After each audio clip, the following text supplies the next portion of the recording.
The Man in the Moon by L. Frank Baum, published in L. Frank Baum's first children's book.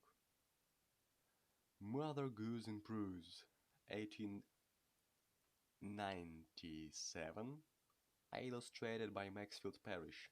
You might also enjoy the Mother Goose collection of nursery rhymes, including The Man in the Moon.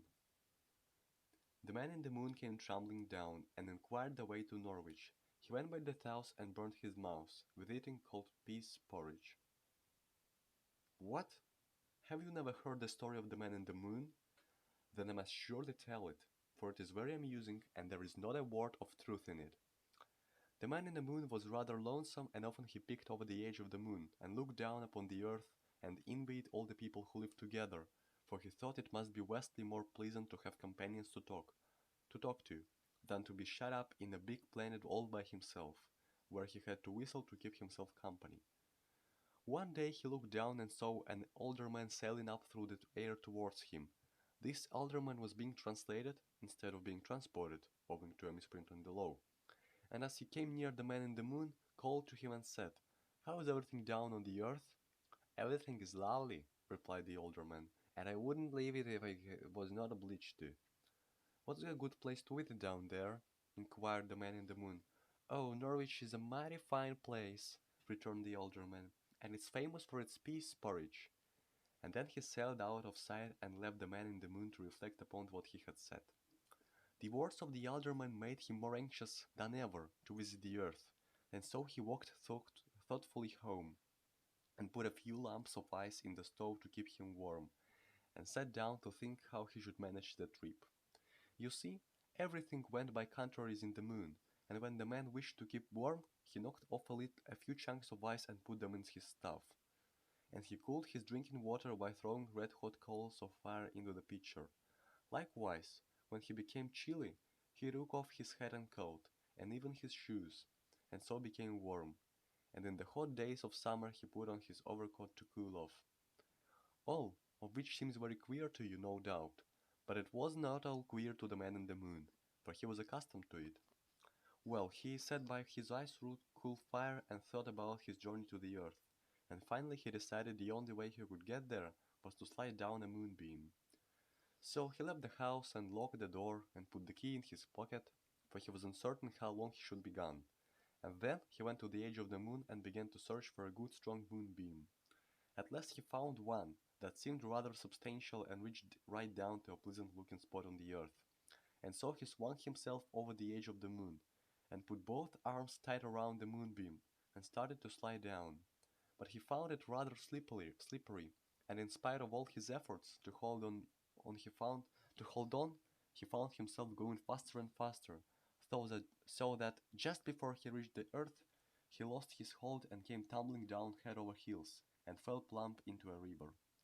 The cool water nearly scalded him before he could swim out, but fortunately he was near the bank, and he quickly scrambled upon the land and sat down to catch his breath.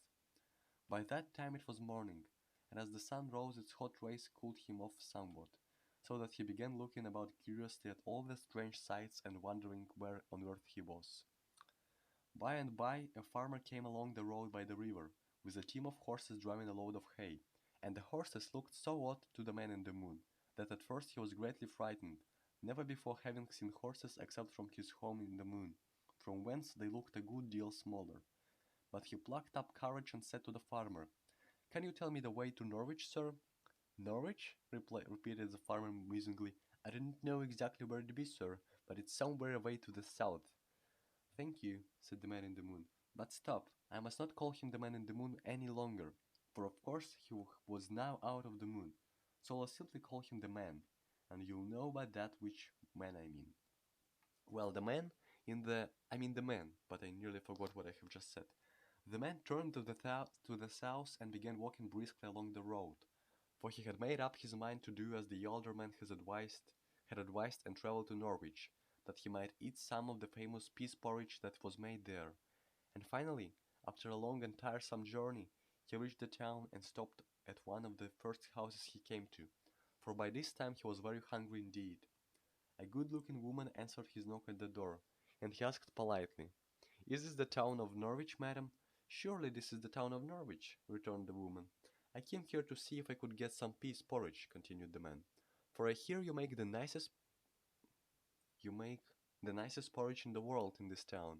That we do, sir, answered the woman. And if you'll step inside, I'll give you a bowl, for I have plenty in the house that is newly made. So he thanked her and entered the house, and she asked, Will you have it hot or cold, sir? Oh, cold, by all means, replied the man, for I detest anything hot to eat. She soon brought him a bowl of cold peas porridge, and the man was so hungry that he took a big spoonful at once. But no sooner had he put it into his mouth than he uttered a great yell and began dancing frantically about the room, for of course the porridge was cold to earth folk was hot to him, and the big spoonful of cold peas porridge had burned his mouth to a blister. What's the matter? Asked the woman. Matter? Screamed the man. Why, your porridge is so hot it has burned me. Fiddlesticks, she replied. The porridge is quite cold. Try it yourself, he cried. So she tried it and found it very cold and pleasant. But the man was so astonished to see her eat the porridge that had blistered his own mouth that he became frightened and ran out of the house and down the street as fast as he could go. The policeman on the first corner saw him running and promptly arrested him, and he was marched off to the magistrate for trial. What's your name? Asked the magistrate.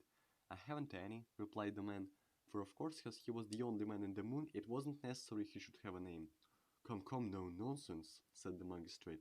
You must have a name, some name. Who are you? Why, I'm the man in the moon.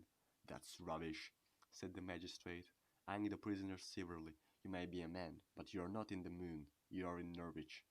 That's true, answered the man, who was quite bewildered by this idea. And of course you must be called something, continued the magistrate. Well then, said the prisoner, if I'm not the man in the moon, I must be the man out of the moon, so call me that. Very good, replied the judge. Now, then, where did you come from? The moon. Oh, you did, eh? How did you get here? I slid down a moonbeam. Indeed? Well, what were you running for? A woman gave me some cold peas porridge, and it burned my mouth. The magistrate looked at him in a moment in surprise, and then he said, This person is evidently crazy, so take him to the lunatic asylum and keep him there. This would surely have been the fate of the man, had there not been present an old astronomer who had often looked at the moon through his telescope, and so had discovered that what was hot on earth was cold in the moon, and what was cold here was hot there, so he began to think that the man had told the truth. Therefore he begged the magistrate to wait a few minutes while he looked through his telescope to see if the man in the moon was there. So, as it was now night, he fetched his telescope and looked at the moon, and found there was no man in it at all. It seems to be true, said the astronomer, that the man has got out of the moon somehow or other. Let me look at your mouth, sir, and see if it really is burned. Then the man opened his mouth, and everyone saw plainly it was burned to a blister. Thereupon the magistrate begged his pardon for doubting his word, and asked him what he would like to do next. I'd like to get back to the moon, said the man, for I don't like this earth of yours at all. The nights are too hot. Why, it's quite cold this evening, said the magistrate. I'll tell you what we can do, remarked the astronomer. There's a big balloon in town which belongs to the circus that came here last summer and was pawned for a board bill. We can inflate this balloon and send the man out of the moon home in it. That's a good idea, replied the judge. So the balloon was brought in and inflated, and the man got into the basket and gave the word to let go, and then the balloon mounted up in the sky in the direction of the moon. The good people of Norwich stood on the earth and tipped back their heads, and watched the balloon go higher and higher, until finally the man reached out and caught hold on the edge of the moon. And behold, the next minute he was the man in the moon again. After this adventure he was well contented to stay at home, and I have no doubt if you look through a telescope you will see him there to this day.